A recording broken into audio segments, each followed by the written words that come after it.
What was the difference between 80s analog and digital cell phones? Imagine a time when carrying a mobile phone was like holding a small brick in your hand. Back in the 1980s, that was the reality for many early cell phone users.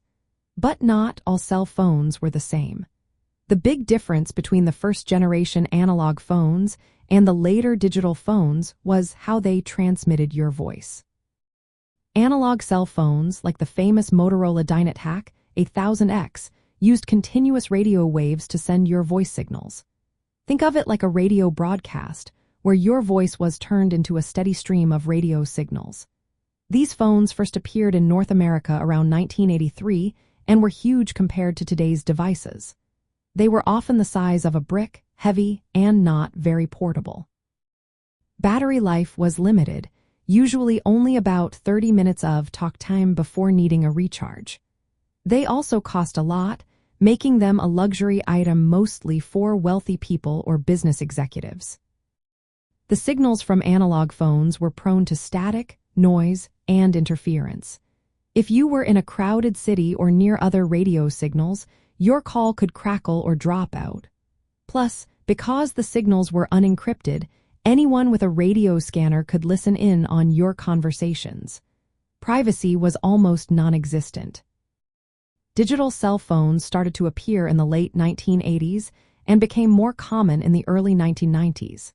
Instead of sending continuous radio waves, digital phones converted your voice into binary code zeros and ones before transmitting. This made a big difference. The sound quality was much clearer, and calls could be made simultaneously without much interference. Digital signals were also harder for others to eavesdrop on, so your conversations became more private. Another advantage was that digital technology allowed for new features like text messaging, which analog phones could not support. Digital phones were smaller, lighter, and used less power, so they lasted longer on a single charge. They also had better capacity, meaning more people could use the network at the same time without the calls dropping. In the 1980s, analog phones like the Motorola Dynatac 8000X became symbols of status. They were big, expensive, and often seen as a luxury.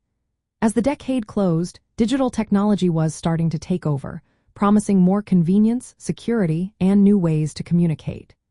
The shift from analog to digital was a major step toward the sleek, feature-packed smartphones we use today. So, the main difference was how they sent your voice. Analog used continuous radio waves, which were simple but noisy and insecure. Digital converted your voice into data, giving you better sound, more features, and increased privacy. That transition marked the start of a new era in mobile communication, changing how we stay connected forever.